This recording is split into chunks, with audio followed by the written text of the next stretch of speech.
Pinangihina ni Satanas ang kalooban mo, samantalang binibigyan ka ng Diyos ng pag-asa. Bakit? Nakakaramdam ka ng pagsisisi. Ibig sabihin, inaakay ka ng Diyos. Halika, huwag kang magpakahina ng kalooban.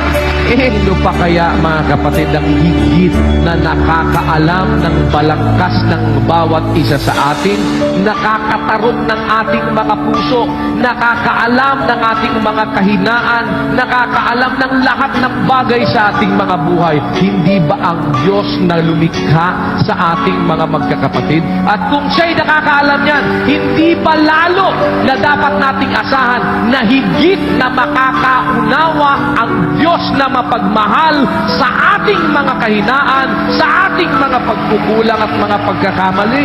Hindi ba ang wika, panghihinayangan sila gaya ng isang tao na nangihinayang sa kanyang anak na naglilingkod sa kanya? Kung nakikita ng Diyos, mga kapatid, na mapagsikap tayo, ikaw ay talagang pinipilit mo, nakikita ng Diyos sa atin, hindi ka pumapalya sa pasalamat, hindi ka pumapalya sa pagkakatipon, sa prayer meeting. Pinipilit mo talaga na lahat ng pwedeng magawa sa mga gawain, lahat ng pagiging aktibo mo, pinipilit mo. Hindi ba tayo kaya panghihinayangan ng Diyos?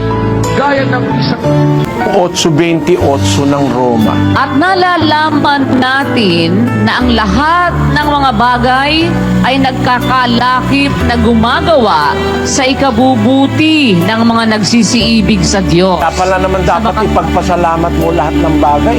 Lahat pala naman ng bagay na mangyayari, ikabubuti mo. Kaalamang Kristiyano yun. Nalalaman natin lahat ng bagay nagkakalakip na gumagawa sa ikabubuti ng mga nagsisiibig sa Diyos. Kung lahat ng bagay lumalakip sa paggawa para ikabuti natin, katwirang lahat ng bagay ipagpasalamat natin. Pumasa ka sa bar, magpasalamat ka. Makakabuti sa iyo yun. Nabaksa ka sa bar. Siguro na ang makakabuti sa iyo, huwag kang maging abogado, bumagsak ka sa bar.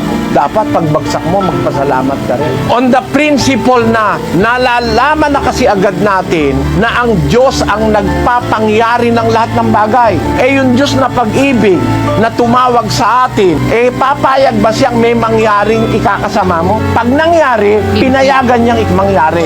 At nalalaman natin, lahat ng bagay nagkakalakip na gumagawa sa ikabubuti. Ganun ang Diyos, kapatid. Pagka sumusunod ka sa Kanya, pinakikinggan ka niya. Ano man ang iyong ipanalangin, pinapakinggan niya. Huwag ka lang hihingi ng masama. Pagka mabuti, bibigay niya. 5:14 ng unang Juan. At ito ang nasa ating pagkakatiwala sa Kanya, na kung tayo'y humingi ng anumang bagay na ayon sa Kanyang kalooban, ay dinidinig tayo niya. Pinapakinggan ka pag humihingi ka ng bagay ayon sa kanyang kalooban at gumaganap ka ng kanyang kalooban. Kaya, mahal mo asawa mo, inaakay mo mga anak mo, mahal mo kapwa mo tao, mahal mo yung mga mahihirap, tinutulungan mo yung dapat tulungan, na yun ang ginagawa ng dating daan Tinuturo ko sa mga kapatid dito yung tayong libreng eskwela, walang bayad ang eskwela natin hanggang kolehiyo. Pati uniforme, pati pagkain meron. Mga hindi makapag-aral, nakakapag-aral sa atin. Paano mo malalaman pinapakinggan ka ng Diyos? Gumawa ka ng lahat ng kabutihan sa kapwa. Pag humiling ka, hindi ka niya titiisin. Kahit medyo mabigat ang hiling mo, pagbibigyan ka ng Diyos. Papakinggan ka niya. Kaya kung mag-aasawa ka, maghahanap ka ng tahimik na babae. Hindi madaldal, hindi chismosa, hindi palaaway. Alam mo kasi, bawal ng Diyos yun Kung ikaw sa Diyos, bawal ng Diyos mag-asawa ka ng palaaway at magagalitin. Basahin natin sa banal na kasulatan. Huwag kang makipagkaibigan sa taong magagalitin, at sa mainiting tao ay huwag kang sasama. Pag sumama ka sa mga taong magagalitin, kaya kung ako ang babae, hindi ako mag-aasawa ng magagalitin. Kung ako lalaki, hindi ako mag-aasawa ng magagalitin. Bakit? Bawal ng Diyos Matututo ka ng kanyang lakad at ikaw mahahawa pati ang iyong kaluluwa maliligaw. Kaya alam mo, ang babaeng makadiyos, hindi madaldal, tahimik. Utos kasi yun eh. Sa unang Timoteo 2:11. Ang babae mag-aral na tumahimik. Igalang mo ang iyong abati na siyang unang utos na may pangako upang yumaon kang mabuti at ikaw ay mabuhay na malaon sa lupa. Nakita mo? Sino pa ang nakinabang pagka sinunod mo yung utos ng Diyos? Pinakinabangan ka bilang anak sa pagtalima mo, sa paggalang mo. Nakinabang ang magulang mo sa'yo. Pero hindi naman ang magulang mo ang gumawa sa'yo. Ang Diyos naman ang lumikha sa'yo. Pero ang nakinabang sa'yo nang sumunod ka sa utos na igalang mo magulang mo, ang nakinabang unang-unang magulang. Ikaw naman, ano ang pakinabang mo? Habang ikaw ay nabubuhay, yumayaon kang mabuti. Walang kasama ang mangyayari sa isang anak na matalimahin at magalang sa kanyang magulang. May proteksyon ka ng Diyos eh. Ang Diyos kasi ang nangako na pag iginalang mo yung magulang mo, tinalima mo. Mayroong palatuntunan ng Biblia sa pag-aasawa. Bago ka mag-asawa, dapat meron kang guidance ng Diyos ng kanyang aral. Hindi ka basta magmamahal, iibig. Kasi ang demonyo, nag-uudyok yan ang pagmamahal din eh. Ang ipapamahal sa'yo, yung hindi mo asawa na ng iba, mga aagaw ka pa, merong ganun. Yung lahat ng masasama galing kay Satanas yan eh. Yung sinasabi nila, tatamaan ka ika ni Cupido, tinuhani ka ni Cupido ng hindi totoo may Cupido. May Satanas na nag-uudyok sa tao na kahit na may asawa na, yun pa ang gustuhin mo. Alam mo naman makakasira ka ng pamilya. Kaya ang proseso ng pag-aasawa sa Biblia, kapatid, magiging maingat ka sa pagpili. Kasi pipili ka eh ng mapapangasawa mo eh. At ang pagpili mo must be guided by the Word of God. Halimbawa, may nakita kang lalaki, pogi nga, mayaman nga, mainit ang ulo, laging galit. Agad nang sinasabi ng Diyos sa 22-24 ng Kawikaan, huwag kang makisama sa taong magagalitin. Kaya nag-o-observe ka bago mo ibigay ang sarili mo sa isang tao, babae man o lalaki. Iiwas ka dun sa magagalitin, sa mainiting tao, huwag kang sasama, sabi ng Diyos. Bakit? Meron lalaki magagalitin, meron din babae magagalitin. Ang sabi ng Diyos, kaganyan ang asawa mo, mas mabuti pang tumahang ka sa disyerto. Ano po ang kahinatnan ng mga tao na ayaw makinig sa salita ng Diyos? Basahin natin yung 8:47 ng Juan. Ang sa Diyos ay nakikinig ng mga salita ng Diyos. Dahil dito'y hindi ninyo dinirinig sapagkat kayo'y hindi sa Diyos. Yung mga ayaw makinig, hindi sa Diyos yun. Kanino mapupunta yun? Sa 44.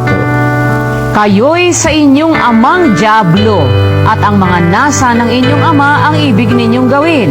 Siya'y isang mamamatay tao buhat pa ng una, at hindi nananatili sa katotohanan, sapagkat walang katotohanan sa kanya. Pagka nagsasalita siya ng kasinungalingan, ay nagsasalita siya ng saga ng kanya, sapagkat siya isang sinungaling at ama nito. Ayun, yung mga hindi nakikinig ng salita ng Diyos, nagiging kay Satanas yun. Kasi ang sa Diyos, ang wika ng Panginoong Jesus, ay nakikinig ng mga salita ng Diyos. Dahil dito, hindi ninyo dinirinig, sabi niya doon sa mga Hudyo, sapagkat kayo hindi sa Diyos. Kayo'y sa inyong amang dyablo, sabi ng Biblia. O sa demonyo pala yun. Ano mangyayari sa kanila sa katapusan? Basahin natin ang Kawikaan 1:24.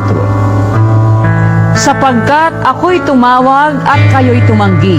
Aking iniunat ang aking kamay at walang makinig.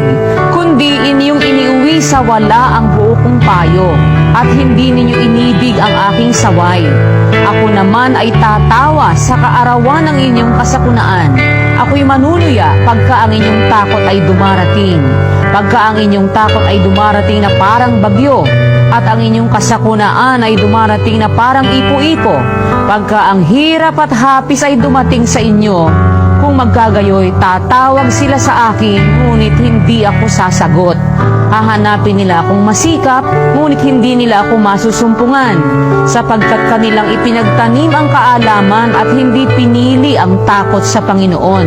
Yun, yung palang kahihinatnan nung mga hindi nakikinig ng salita ng Diyos. Sabi ng Diyos, tumawag ako, kayo'y tumanggi. Iniunat ko ang aking kamay at walang makinig. Iniuwi niyo sa wala ang buo kong payo at hindi niyo inibig ang aking saway. Ako naman ay tatawa sa kaarawan ng inyong kasakunaan. Ako'y manunuya pag ang inyong takot ay dumarating. So, darating sa kasakunaan at sa kapahamakan yung mga ayaw makinig ng salita ng Diyos. May lahi na tumutungayaw sa kanilang ama at hindi pinagpapala ang kanilang ina. Masamang mga tao yung ganyan. Sabihin mo pang ang tatay mo lasenggo, babaero, ang nanay mo sugarol, etc. Magulang mo pa rin yan. Sila pa rin ang nagpalaki sa'yo at kinasangkapan ng Diyos sa'yo. Kaya yung paggawa ng mabuti, kung sa kaaway, utos gumawa ka mabuti, sa magulang pa. Huwag kayong mag-atubili na tumulong sa magulang. Pag nag-asawa ka, ikinasal ka na sa pamilya ng asawa mo. Mamahalin mo na ang magulang ng asawa mo, mga kapatid, mga pinsan, mga bayaw. May obligasyon ka na. Lumalawak ang obligasyon ng isang nag-aasawa.